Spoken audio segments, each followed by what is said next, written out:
நபர் தான். டெஃபினெட்லி அவருக்கு நிகர் அவர் மட்டும்தாங்க. எல்லாருமே சொல்ற மாதிரி ஒரு ஹீரோ அப்படின்னு சொல்றது வந்து நாட் ஜஸ்ட் ஆக்டிங் மட்டும். I think the character counts.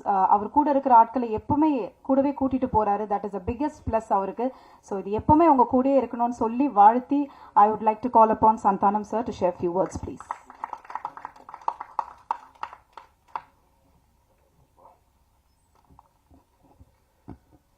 எல்லாருக்கும் வணக்கம். ரொம்ப சந்தோஷமாக இருக்குது அகைன் என்னுடைய படத்து மூலமாக எல்லோரும் சந்திக்கிறதுல. வாங்க நிக்கில் முருகன் சார். எல்லோரும் உங்களை பற்றியே சொல்கிறாங்க. ஹீரோயின் வேறு சொன்னாங்க, இங்கே நான் தான் நீங்கள் தான் சொன்னீங்களா.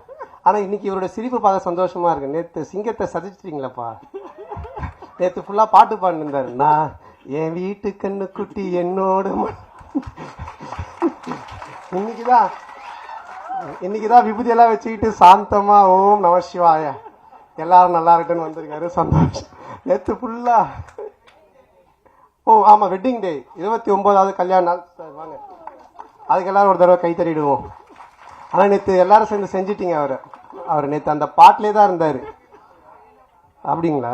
யாரோ ஒருத்தவங்க என் வீட்டு கண்டுபிடின்னு பாடிட்டு இருந்தார். அதுக்கு முன்னாடி இந்த படத்தில் நடித்த அருமை என்னுடைய நண்பர், என்னுடைய குடும்பத்தில் ஒருத்தர் லுலுசபா சேஷு அவர் காலமாயிட்டார்.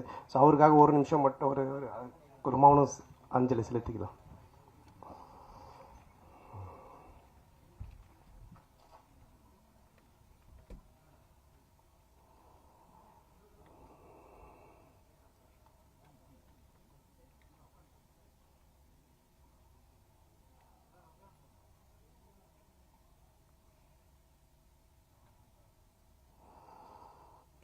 நன்றி, ரொம்ப நன்றிங்க.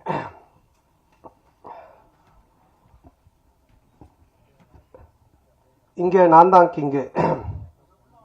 இந்த படத்துடைய டைட்டில் வச்சு பார்த்தீங்கன்னா ஒரு என்ன சொல்கிறது, படையப்பா படத்தில் ஒரு டைலாக் வரும். மாப்பிள்ளை அவர் தான், ஆனால் அவர் போட்டிருக்க வேட்டி சட்டை எந்த அப்படின்வாங்க. அந்த மாதிரி இங்கே நான் தான் கிங்கு, படத்துடைய ஹீரோ நான் தான், ஆனால் டைட்டில் அவருக்கு தான் கரெக்டாக இருக்கும். ஏன்னா மதுரை அன்பின் இங்கே நான் தான் கிங்குன்றது தான் கரெக்டாக இருக்கும். ஏன்னா அவ்வளோ பவர்ஃபுல்லான ஒரு ப்ரொடக்ஷன் கம்பெனி அவங்க, கோபுரம் ஃபிலிம்ஸ். தமிழ்நாட்டுடைய சின்னம் கோபுரம். அன்பு சார் அல்லல்ல குறையாத அக்ஷய பாத்திரம். திறமை இருந்தால் எவ்வளோ நாளாக அள்ளிக்கலாம். ஸோ அப்படிப்பட்ட ஒரு மனிதர் அவர். அவருக்கு இருக்க கெப்பாசிட்டிக்கு அண்டர்டேக்கரே கூட்டின்னு வந்து அண்டர்வேர் போட்டு ஒரு கமர்ஷியல் படம்லாம் எடுக்கலாம். அவ்வளோ பவர் இருக்குது, கெப்பாசிட்டி இருக்குது. அவர் கூப்பிட்டா வருவாங்க. ஏன்னா நான் அவருடைய ப்ரொடக்ஷன் கம்பெனி, அவருடைய கம்பெனி கோபுரம் ஃபிலிம்ஸில் பார்த்துருக்கேன். அங்கே வந்து வராத ஹீரோவே இல்லை, உட்காராத ப்ரொடியூசர் இல்லை, உட்காராத டைரக்டர்ஸ் இல்லை. தமிழ் சினிமா எல்லாருமே அங்கே போய் அதை டச் பண்ணிட்டு தான் வருவாங்க. கோபுர தரிசனம் கோடி புண்ணியன்ற மாதிரி. ஸோ அங்கே அந்த கம்பெனிலேருந்து என்னை வச்சு படம் பண்ணதுக்கு முதல்ல அவருக்கு என்னுடைய மனமார்ந்த நன்றி நான் தெரிவிச்சுக்கிறேன்.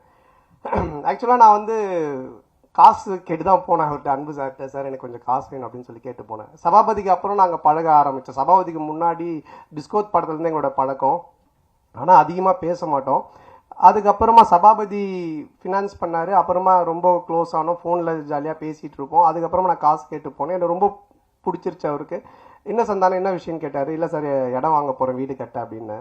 அப்போ சொன்னார், எப்பவுமே வந்து கடன் வாங்கி மட்டும் வீடு வாங்குறதோ இடம் வாங்குறதோ வாங்காதீங்க. அது மாதிரி நிறைய பேர் லோன் பண்ணுறாங்க. அதனால் இந்த காசை நீங்கள் அட்வான்ஸாக வச்சுக்கோங்க.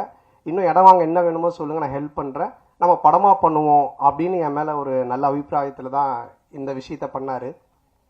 ஏன்னா அவர் ரொம்ப சீரியஸாக, ரொம்ப டஃப்பாக, ரொம்ப வேறு மாதிரிலாம் வெளியே பேசுவாங்க, இல்லை பார்ப்பாங்க. பட் நெருங்கி பழகிட்டா எவ்வளோ ஜாலியான ஆள், எவ்வளோ அன்பானவர்ன்றதை நான் சொல்லி ஆகணுன்றதுக்காக இதை சொல்கிறேன். அது மட்டும் இல்லை, ஃபோனில் பேசினாலே ஜாலியாக தான் பேசுவார். நான் அடிக்கடி ஈஷாக்கு தான் போவேன், சிவராத்திரி அது இதுன்னு போவேன். ஃபோன் பண்ணாலே கேட்பேன், சந்தானா எங்கே இருக்க அப்படின்னுவார். சார் ஈஷாவில் இருக்கேன் சார். வரும்போது எனக்கு வாங்கிட்டு வா அப்படின்னுவார். என்ன சார் ருத்ராட்சமா விபூதியானவன், அதெல்லாம் யாருக்கு வேணும், அமௌண்ட் என்ன வாங்கிட்டு வா அப்படின்னுவார். சார் ஆன்மீகத்தில் போய் நம்பி சார் அமௌண்ட் வாங்கிட்டு வரது. ஸோ இந்த மாதிரி ஏதாச்சும் ஒன்று கிண்டலாக பேசிகிட்டே தான் இருப்போம் ஃபோன் பண்ணால்.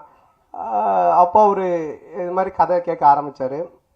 நான் கேட்பேன், சார் என்ன சார் நீ கதை கேட்டிங்களா, எப்படி இருந்துச்சுன்னு. அது ஏன் கேட்குற சந்தானம், ஃபர்ஸ்ட் ஆஃப் கேட்டுகிட்டே இருந்தேன், ஒருத்தன் ஃபோன் பண்ணான், வட்டி தரவே இல்லை, அவ்வளோதான். அதுக்கப்புறம் கதை கேட்டால் சிரிப்பே வர மாட்டுது, வெறுப்பாக இருக்குது. சரி சார், இப்படியே எல்லாரும் ஃபோன் பண்ணி கதை கேட்கும் போதெல்லாம் வட்டி பிரச்சனை வருது. அதுக்கு மேலே அவருக்கு சிரிப்பு வர மாட்டுது. அவன் கொடுக்க மாட்டான் சந்தானா, எனக்கு ரொம்ப டென்ஷன் ஆகி போச்சு. இப்போ இவன் காமெடி சொல்லிட்டு எப்படி நான் சிரிக்கிறது அப்படின்னாரு. அப்புறம் அப்படி இப்படின்னு சொல்லிட்டு ஒரு கதையை கேட்டு அந்த கதை பண்ணலாம் அப்படின்னாரு. நானும் கேட்டேன், ரொம்ப நல்லா இருந்துச்சு சார், சூப்பர் சார், பண்ணலாம் சார் அப்படின்னு சொன்னேன். அதுக்கப்புறம் அவர் எப்பவுமே டென்ஷனாக தான் இருப்பார். எனக்கு தெரிஞ்சு இங்கே தான் இவ்வளோ நேரம் உட்காந்துருக்காரு. அவர் இது வரைக்கும் உட்காந்து ஒரு இடத்துல இவ்வளோ இதுவாக நான் பார்த்ததே கிடையாது. ஏன்னா எங்கே இருந்தோனாலும் ஃபோன் வரும். பெரிய படங்கள்லேருந்து சின்ன படங்கள்லேருந்து எல்லா இடத்துல இருந்தும் காசு கொடுக்கறது வாங்குறது அதுன்னு போயிட்டே இருக்கும். ரொம்ப டென்ஷனாக தான் இருப்பார். ஏன்னா இந்த ஃபினான்ஸ், இந்த வட்டி தொழில் அப்படின்றதே ஒரு பயங்கரமான ஒரு டென்ஷனான வேலை. ஆனால் ஒரு நாள் மட்டும் ரொம்ப ஜாலியாக இருந்தார், ரொம்ப சிரிச்சிட்டு சந்தோஷமாக இருந்தார். அப்போ நான் அவர்கிட்ட கேட்டேன், என்ன சார் எப்பவுமே டென்ஷனாகவே இருப்பீங்க, நீங்கள் ரொம்ப சந்தோஷமாக இருக்கிறீங்களே, மொத்த வட்டியும் வந்துருச்சா என்னன்னு கேட்டேன். இல்லை அப்படின்னாரு. என்ன சார் சந்தோஷம்னா, இது மாதிரி எனக்கு பேரன் பிறந்திருக்கான், என் பொண்ணுக்கு பையன் பிறந்திருக்கான் அப்படின்னாரு. பயங்கர ஹாப்பியாக இருந்தார். அப்போ எனக்கு ரொம்ப நாளாக ஒரு சந்தேகம் இருந்துச்சு. இதை யார்கிட்டயாவது கேட்கணும்னு நினச்சிட்டு இருந்தேன். சரி இவர்கிட்ட கேட்போன்னு கேட்டேன். சார் பொதுவாக கல்யாணம் ஆகி நமக்கு ஒரு பையனோ பொண்ணோ பிறந்தா அதை விட சந்தோஷம் அவங்களுக்கு ஒரு பையனோ பொண்ணோ ஒரு பேரனோ பேத்தியோ பிறந்தா நம்ம சந்தோஷப்படுறோம், அது ஏன் சார்னு கேட்டேன். அப்போ அவர் ஆன்சர் ஒன்று சொன்னார், சந்தானம் எப்பவுமே அசலை விட வட்டியில தான் கிக் அதிகம் அப்படின்னு.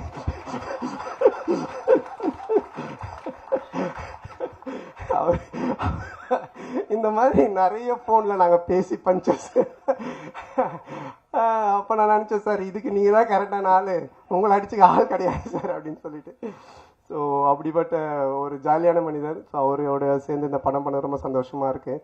ஏன்னா பண்ணும்போது அவர் சொன்னார், தேட்டருக்கு வர ஜனங்க படத்தை பார்த்து சிரிச்சுட்டு போன சந்தானம், காசு பணம் முக்கியம் இல்லை, அது நம்ம சம்பாரிச்சிக்கலாம் அப்படின்ட்டு ஒரு ப்ரொடியூசராக இல்லாமல் ஒரு ஃபினான்ஷியராக இல்லாமல் ஒரு தேட்டரு ஓனராக இந்த படத்தை எடுத்திருக்காரு.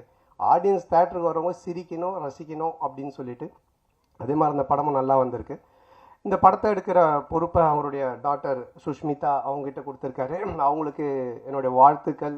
இந்த ஃபஸ்ட்டு படம், அது என்னுடைய படத்து மூலமாக அவங்க ப்ரொடியூசராக வர்றது எனக்கு ரொம்ப பெருமையாக இருக்குது. பொதுவாக நிறைய பொண்ணுங்க பார்த்தீங்கன்னா ஆன்லைனில் கண்டதையும் ஆர்டர் பண்ணி அப்பா காசை கறியாகிற பொண்ணுங்க இருப்பாங்க. ஆனால் சில பொண்ணுங்க அப்பா கொடுக்குற காசை சேர்த்து வச்சு பிரோஜனமாக ஒன்று பண்ணுவாங்க. அதில் செகண்ட் கேட்டகரி தான் நம்ம ப்ரொடியூசர் சுஷ்மிதா. ரொம்ப பொறுப்பாக எங்கே செலவு பண்ணணும், எப்படி பண்ணணும், இதை எப்படி ப்ரொமோட் பண்ணணும், இந்த படத்தை எடுத்துகிட்டு போய் எப்படி சேர்க்கணும் அப்படின்றதுல ரொம்ப கவனமாக ரொம்ப டெடிகேஷனாக பண்ணுறாங்க. ஸோ அவங்க ஒரு மிகப்பெரிய ப்ரொடியூசர் லிஸ்ட்டில் கண்டிப்பாக நிற்பாங்க. ஸோ அவங்களுக்கு என்னுடைய நன்றி. அண்ட் தென் இந்த படத்தினுடைய மியூசிக் டைரக்டர் இமான் சார், அவர் என்ன மாதிரி தான் ஒரு ஆன்மீகவாதின்றதை விட ஒரு கடவுள் பக்தி உடையவர். எல்லாமே ஆண்டவர் தான் சொல்லிட்டு இருப்பார். எப்படி ஒரு சாப்பாட்டுக்கு சால்ட்டு முக்கியமோ அது மாதிரி ஒரு படத்துக்கு சாங் ரொம்ப முக்கியம். அந்த சாங் ஹிட்டுனாலே அது ஒரு 60% ஹிட்டான ஃபிலிம் அப்படின்ற ஒரு லிஸ்ட்டில் போய் ஏறிடும். அதுலேயும் அந்த ஆல்பமே ஹிட்டுனா ஒரு 80% அந்த படம் ஹிட்டு அப்படின்ற மாதிரி தான். ஸோ அது மாதிரி இமான் சார் ரொம்ப அற்புதமான சாங்ஸ் போட்டு கொடுத்துருக்காரு. நான் மெலோடி ஒன்று இருக்குது அப்படின்னு சொன்னார் அன்பு சார் என்கிட்ட. அப்போ நான் கேட்டேன், சார் அதை நான் எப்படி சார் பண்ணுறது, அதெல்லாம் எனக்கு வரவே வராது சார், ஏதோ ஆடுறது அதுனா கூட பரவாயில்ல சார்னா. அப்புறம் இல்லை நீங்கள் நல்லா வரும்னு இமான் சாரும் சொன்னாங்கன்னு. இது வரைக்கும் நான் ஹீரோவாக பண்ண படங்கள்லேருந்து வேற ஒரு டைமென்ஷனில் எனக்கு கொண்டுட்டு போன பெருமை இமான் சாருக்கு தான் சேரும். ஸோ அவர் கொடுத்த அந்த ஒரு மியூசிக்கோடைய ஒரு ஸ்ட்ரென்த்து தான் இது என்னை ஒரு மாதிரியும் பண்ண வச்சுது. அதை ரொம்ப பியூட்டிஃபுல்லாக கல்யாண் மாஸ்டர் எடுத்தாங்க. மற்ற 2 சாங்கும் பாபா பாஸ்கர் சார் எடுத்தாங்க. ஸோ அவங்களுக்கு இந்த நேரத்தினுடைய நன்றியை தெரிவிச்சுக்கிறேன். அதுக்கப்புறம் இந்த படத்தினுடைய ரைட்டர், நம்ம காஸ்டியூம் பார்த்தாலே உங்களுக்கு தெரியும், இது கச்சேரி கிடைக்காத கசல் சிங்கர் மாதிரி. அதாவது அவர் ரைட்டர்னு தெரியணுன்றதுக்காக இதை எடுத்து தச்சு போட்டுட்டு அவர் பேசிகிட்டே இருக்கும்போது அன்பு சார் சொன்னார், ரொம்ப லென்த்தாக போகுது, ஜிப்பா பிடிச்சி இழியன் சந்தானம் அப்படின்னாரு. இல்லை சார் முடிச்சுட்டோம். இல்லை இவர் பேசுகிற காமெடி மாதிரியே படம் இருக்குன்னு நினச்சிட போகிறாங்கன்னாரு. இல்லை ஆடியன்ஸ் தெளிவாக இருப்பாங்கன்னு. ஸோ அவர் எப்படி இந்த அவெஞ்சர்ஸ் படத்தில் தார் சுத்தியோடவே சுற்றுவார், அது மாதிரி ஒரு பெட்டியோடய தான் சுற்றுவார். ஆனால் நீங்கள் அந்த பெட்டி மிஸ்ஸிங் எங்கே சார், இங்கே வண்டியில் இருக்கா? ஓகே. அதுலேருந்து தான் அந்த ஸ்கிரிப்டு பஞ்சஸ் எல்லாத்தையும் எடுப்பார். நல்ல ரைட்டர். என்னென்னா அவர் பார்க்காத தமிழ் சினிமாக்களே கிடையாது, அவ்வளோ படங்களை பார்த்துருக்காரு. ரொம்ப நல்ல ஒரு கதையை, அற்புதமான கதையை இதில் கொடுத்துருக்காரு. அதுக்கு director Anand, India Pakistan director. அநேகமாக அடுத்தது உக்ரைன் ரஷ்யான்னு எடுப்பாருன்னு நினைக்கிறேன். அதுக்குள்ளே நாங்கள் ஒரு ஃபேமிலி சப்ஜெக்ட் ஒன்று பண்ணுங்க சொல்லி கூப்பிட்டு வந்திருக்கோம். ரொம்ப நல்லா டைரக்ட் பண்ணியிருக்காரு. இந்தியா பாகிஸ்தானில் ஒரு ஃபேமிலி, ஒரு எமோஷன்ஸ், அதில் காமெடி இருக்கும். அதே மாதிரி இதுலேயும் எனக்கு ஒரு எமோஷனும் வச்சுருக்காரு, ஒரு ஃபேமிலி ட்ராமாவும் அழகாக செட் பண்ணியிருக்காரு. அப்புறம் டிஓபி அவருடைய பிரதர் ஓம், அண்ணனும் தம்பியும் சேர்ந்து அவ்வளோ அற்புதமாக சினிமா ஃபோட்டோகிராஃபி பண்ணியிருக்காங்க. ஸோ அவருக்கு என்னுடைய வாழ்த்துக்கள். அதுக்கப்புறம் ஆல் டெக்னீஷியன்ஸ் இதில் நடித்த இதில் பண்ண டான்ஸ் மாஸ்டர், ஃபைட் மாஸ்டர், எல்லா technicians, writers, lyric writers, editor எல்லாருக்குமே சேர்த்து மொத்தமாக என்னுடைய நன்றியை தெரிவிச்சுக்கிறேன். ஏன்னா ஆல்ரெடி ரொம்ப லென்த்தாக போயிட்டுருக்கு. அதுக்கப்புறம் இந்த படத்தினுடைய கேரக்டர் பண்ணியிருக்க தம்பி ராமையா சார். தம்பி ராமையா சார் மாதிரி ஒரு இன்டெலிஜென்ட்டான காமெடின்னு நீங்கள் பார்க்கவே முடியாது. நான் வந்து ஒரு குறிப்பிட்ட சில காமெடியன்ஸ் மட்டும்தான் சொல்லுவேன். ரொம்ப புக்ஸ் படிப்பாங்க, ரொம்ப இன்டெலிஜென்ட்டாக இருப்பாங்க, அவங்களுக்கு எல்லாமே தெரியும். ஆனால் படத்தில் கோமாளித்தனமாக ஒன்று பண்ணுவாங்க. ஸோ அந்த மாதிரி தம்பி ராமையா சார் வெரி இன்டெலிஜென்ட். அவர் நிறைய படிச்சிருக்காரு, நிறைய விஷயங்கள் தெரியும். அவரோட சேர்ந்து பேசும்போது தான், அந்த ஷேர் பண்ணும்போது தான் எனக்கு ஆச்சரியமாக இருக்கு. என்னென்ன இவ்வளோ பேசுகிறீங்க, இதெல்லாம் தெரியுதுன்னு அப்படின்னும் போது சொல்லுவார். ஸோ இந்த படத்தில் வந்து எனக்கு ஒரு மாமனார் கொடுமை, மாமியார் கொடுமை பார்த்துருப்பீங்க, அது மாதிரி ஒரு மாமனார் கொடுமையில் மாட்டிக்கிற ஒரு மாப்பிள்ளை கேரக்டர் நான். ஹரிச்சந்திரனுக்கு ஹார்ட் அட்டாக் வர அளவுக்கு போய் சொல்லுவார் இந்த படத்தில். ஸோ அந்த மாதிரி ஒரு கேரக்டர் டிசைன் பண்ணி அவர் கொடுத்துருக்காங்க. அது ரொம்ப அழகாகவும் பண்ணியிருக்காரு. ஸோ இந்த படத்தில் ஒரு என்ன சொல்கிறது, ஒரு ஒரு பயங்கரமான காமெடியை தூக்கி ட்ராவல் பண்ணியிருக்காரு. இனிமே இப்படி தானக்கு அப்புறம் எனக்கே ஒரு ஒரு இது இருந்துச்சு, எனக்கும் ஒரு தம்பி சாருக்கும் ஒரு நல்ல காம்போ இல்லையே, இனிமே இப்படி தான் மாதிரி ஒன்று ஒர்க் பண்ணணுன்ட்டு. அது ஆனந்த் இந்த படத்தில் ரைட்டர் சேர்ந்து எனக்கு அழகாக செட் பண்ணி கொடுத்தாங்க. அது நல்லா காமெடியும் ஒர்க் ஆகிருக்கு. ஸோ அவருக்கும் என்னுடைய நன்றி தெரிவிச்சுக்கிறேன். அப்புறம் மச்சான் கேரக்டர் பாலான்னு ஒரு இரிட்டேட்டிங்கான மச்சான், வீட்டை விட்டு எப்படா அவன் போவான்ற மாதிரி ஒரு கேரக்டர்.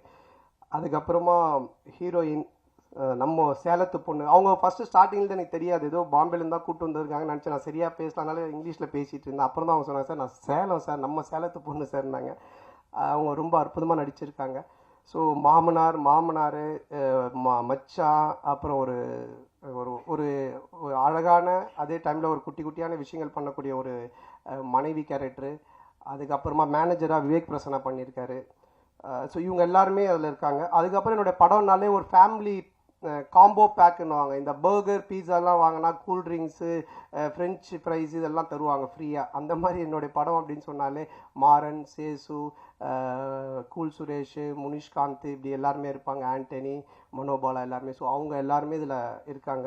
அவங்களுக்கும் சரியான ஒரு கேரக்டர் எழுதி காமெடி பண்ணியிருக்காங்க.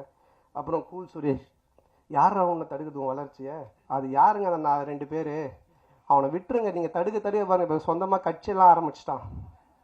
அவனை ஃப்ரீயாக விட்டாலே அப்படியே இருப்பான், நீங்கள் தடுக்க தான் எதனா ஒன்று பண்ணிட்டு இருப்பான்.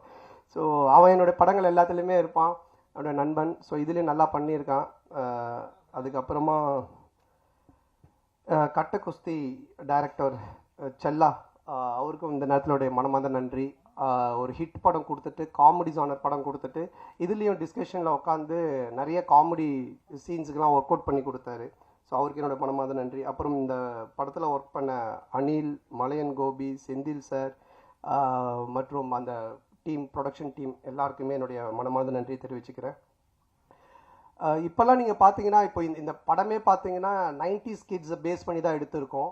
என்ன விஷயம் அப்படின்றத நீங்கள் பார்த்தீங்கன்னா, உலகத்திலே 2 பிரச்சனை உள்ள ஆளுங்க தான் இருக்காங்க. ஒன்று, ஏன்டா கல்யாணம் பண்ணோம் அப்படின்னு வாழ்கிற ஒரு குரூப்பு, எப்படா எங்களுக்கு கல்யாணம் ஆகும் அப்படின்னு வாழ்கிற ஒரு குரூப்பு. இந்த 2 பேருடைய மனநிலையை பேஸாக வச்சு இதில் காமெடி பண்ணி தான் இந்த படமே எடுத்திருக்கோம்.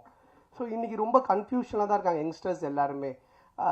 அப்துல் கலாம் ஐயா சொன்னாங்க கனவு காணுங்க அப்படின்னு. ஆனால் இன்றைக்கி இருக்க பசங்க ட்ரீமை பற்றி எங்கே யோசிக்கிறானுங்க, ட்ரீம் லெவனில் எந்த டீமு காசு கட்டினா காசு வருன்றதை பற்றி தான் அதிகமாக யோசிச்சுன்னு இருக்கானுங்க.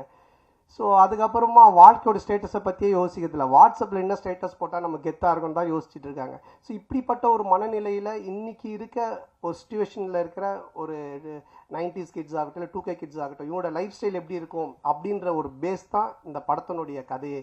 ஸோ இதை ஒரு ஃபேமிலி ட்ராமாவாக ரொம்ப அற்புதமாக பண்ணியிருக்கோம். நிச்சயமாக 2 hours நீங்கள் தேட்டரில் வந்து படம் பார்க்கும்போது போர் அடிக்காது. இப்படி ஒரு குடும்பமா அப்படின்னு நீங்கள் பார்த்து சிரிக்கிற மாதிரி தான் இந்த படம் இருக்கும்.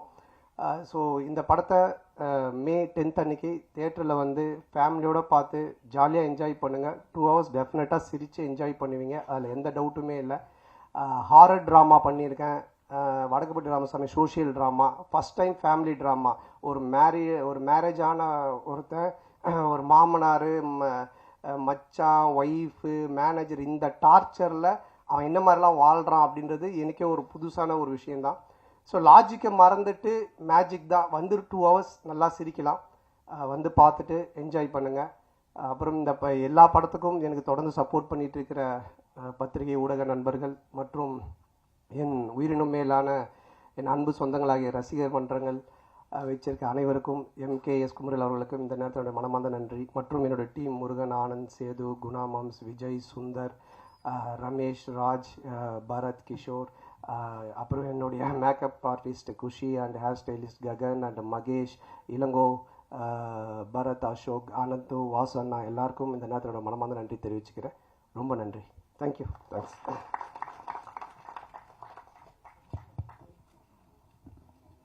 Thank you so much, and over to press for questions.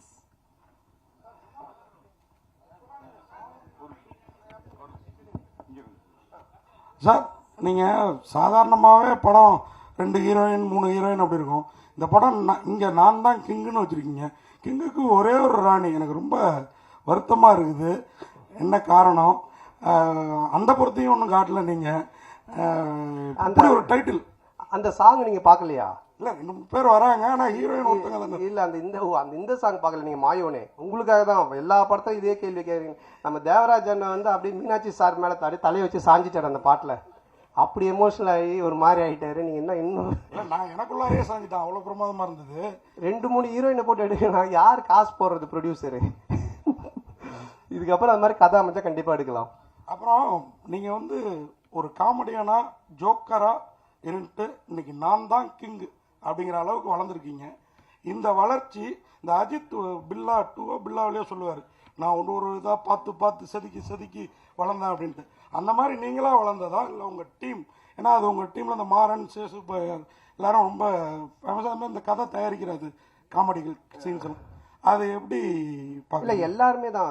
நம்ம ஒரு விஷயம் எதை பற்றி பேசினாலுமே, இப்போ நீங்கள் ஒரு ராமாயணம் எடுத்துக்கிட்டா கூட ராமர் அப்படின்றவரை நம்ம பயங்கரமாக பார்க்குறோன்னா அதில் சுற்றி இருக்கிற ஹனுமன், விபீஷணன் எல்லா கேரக்டருமே அந்த ராமர் அப்படி போர்ட்ரேட் பண்ணுவாங்க. அந்த மாதிரி ஒரு லைஃப்பில் யார் முன்னுக்கு வந்தாலுமே அவங்கள சுற்றி இருக்கிறவங்க எல்லாருமே சப்போர்ட் பண்ணி அவங்க மனசார அதை வாழ்த்தி அவங்க சப்போர்ட் பண்ணால் மட்டும்தான் அந்த கேரக்டர் ஜெயிக்க முடியும். அதனால் என்னால் மட்டுமே கிடையாது, என்னுடைய டீம் ப்ளஸ் என்னுடைய ப்ரொடியூசர்ஸ், டைரக்டர்ஸ் எல்லாருக்குமே அது போய் சேரும். அதானே சார், மாமனாரை வந்து அப்பா மாதிரி அப்படிம்பாங்க. இந்த படத்தில் நீங்கள் அவன் இவன் காட்டு மிராண்டி ஏதோ பேட் ஸ்மெல் அப்படிலாம் கலாச்சிருக்கீங்களே. இந்த மாதிரிலாம் கலாச்சா வீட்டிலலாம் எவ்வளோ இதாக இருக்கும்? இல்லை, இந்த மாதிரி மாமனார் இருக்கிறவங்களாம் கைத்தட்டி ரசிப்பாங்க. ஏன்னா நீங்கள் இந்த படத்தில் மாமனாரை பார்த்தீங்கன்னா தான் தெரியும். ஃபஸ்ட்டு நானும் மாமனார் அப்படிலாம் தான் பேசிகிட்டு இருப்பேன். அப்புறம் பண்ண தான் அது வந்து அந்த கேரக்டருக்கான ஒரு மரியாதை தான் அது. சார், அண்ணா நான் தான் கிங்கு சினிமாவில் இருக்கிறவங்களுக்காக சொல்கிறீங்களா, இல்லை ஃப்யூச்சரில் அரசியலுக்கு வர போகிறீங்களா? அதை ஒட்டி இந்த டைட்டிலில் வந்துட்டு நீங்கள் ஓகே பண்ணீங்களா? இது எப்படி பதில் சொன்னாலும் மாட்டிக்கிற மாதிரி தான் இருக்கும். அரசியலுக்கு வர சொன்னாலும் தப்பாக தான் இருக்கும், சினிமா சொல்ல. இப்போது அது ஒரு ஹிட்டான ஒரு டைலாக். அது ரஜினி சார் சொல்லி ஹிட்டான டைலாக்கு. அது அன்பு சார் வந்து இது நல்லா இருக்கு, அதுவும் இந்த கதை மூலமாக கடைசியில் அந்த ஹீரோ பண்ணுற விஷயம் நல்லா இருக்குன்றதுக்காக வச்சது. மற்றபடி இது மற்ற பொது சினிமாவுக்காகவோ இல்லை அரசியலுக்காகலாம் கிடையாதுண்ணா. சார், அது மாதிரி இந்த டயலாக் ஒன்று வருது இல்லை, இங்கே வந்து நடிகர் சங்க கட்டடம் கட்டிட்டு தான் விஷால் கல்யாணம் பண்ணிக்கிற மாதிரி சிங்கிளாக சுத்த நான் சிம்பும் இல்லை. இது வேற. அதே மாதிரி இந்த நெட்ஃப்ளிக்ஸில் இவ்வளோ பிரமாதமாக கல்யாணம் பண்ணுவீங்கன்னா நெட்ஃப்ளிக்ஸில் போட்டுடலாமே அப்படின்னு. இது எல்லாமே இங்கே இருக்கிறவங்கள நீங்கள் தாக்குற. இதை வேற யாராவது பண்ணால் வருத்தம் ஏற்படும். நீங்கள் பண்ணால் நாங்களும் ரசிக்கிறோம், சம்மந்தப்பட்ட அவங்களும் ரசிக்கிறோம். இது இப்படி ரசனையாக இருக்குங்கிறத எப்படி யோசிக்கிறீங்க? அதான் அது ரசனையாக இருக்குது. இது ஏன் பிரச்சனை ஆகக்கூடாதுன்னு இதை கேட்டுன்னு இருக்கிறீங்க. அடுத்தது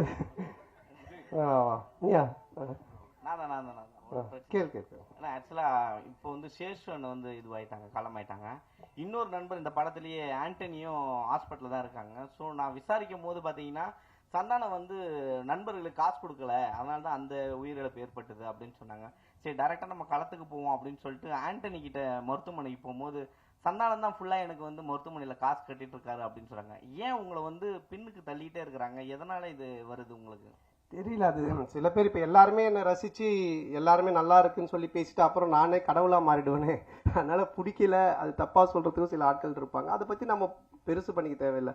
நமக்கு பிடிச்சவங்களுக்காக நம்ம பண்ணுவோம், அவ்வளோதான். இப்போ படம் பார்க்கும்போது வந்து இவன் பண்ண காமெடி நான் சிரிக்கவே மாட்டேன்னு உட்காரத்துக்கும் சில பேர் இருப்பாங்க. அவங்களுக்காக நம்ம வந்து கஷ்டப்பட தேவையில்லை. நம்ம ரசிக்கிறவங்களுக்காக பண்ணோம், அவ்வளோதான். நம்ம பண்ணுற விஷயம் இப்போ உங்களை மாதிரி சில பேருக்கு தெரிஞ்சு அதை நல்ல முறையில் போய் ரீச் ஆகுது, அவ்வளோதான்.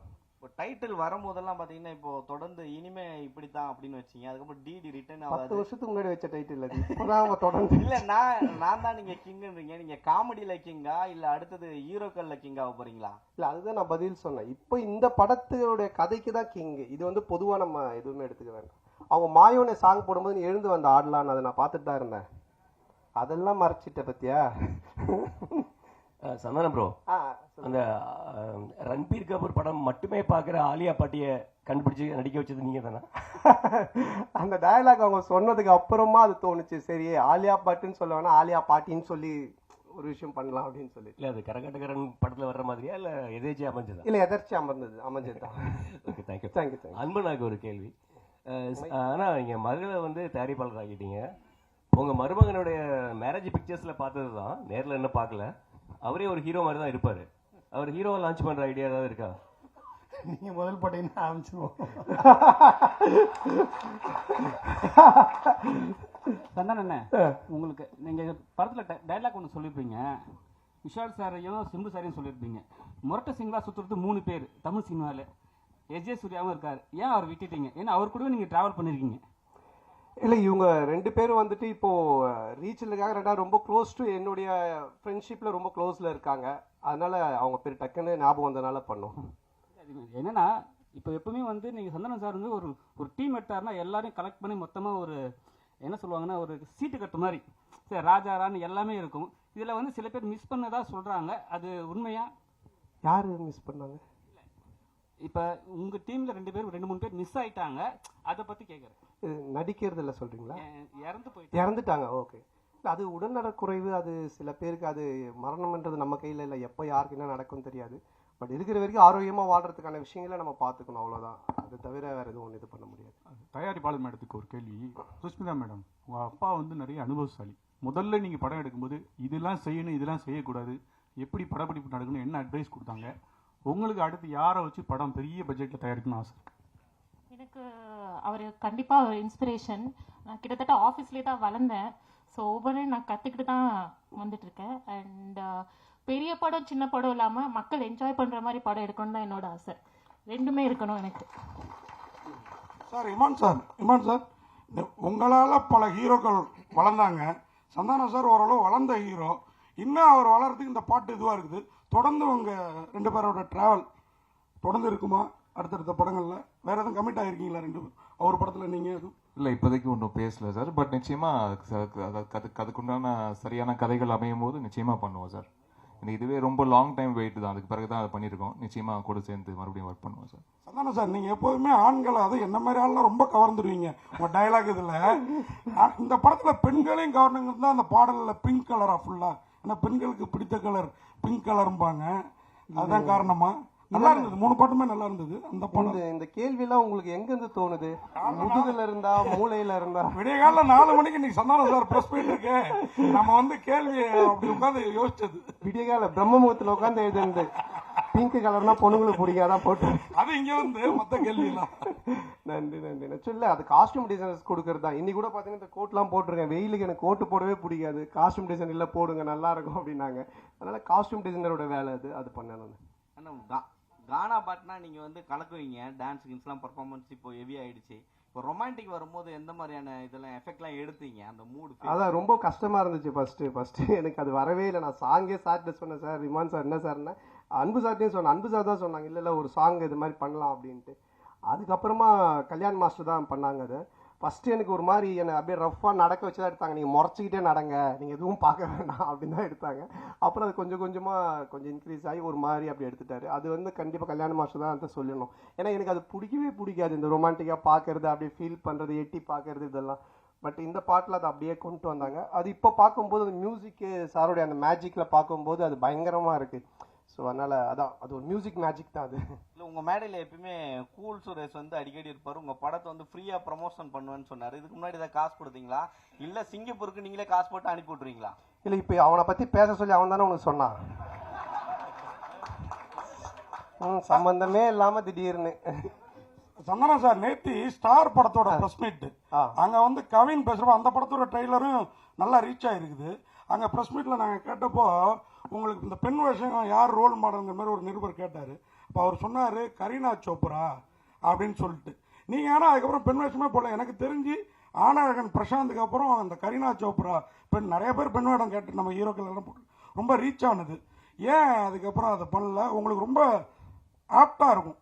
பண்ணுறேன் நான் கண்டிப்பாக. கதை அமையணும் இல்லை சார், கதை அமைஞ்சாதான் கரெக்டாக பண்ண முடியும். ஏதாச்சும் ஒரு லேடி கேட்டப்பில் ஒரு கதை ஏதாச்சும் வந்தால் கண்டிப்பாக டெஃபினட்டாக பண்ணுறேன். ஹீரோயின் மேடம், உங்களுக்கு ஒரு கேள்வி. ஒரு கேள்வி அண்ணன் கேட்டுவார்.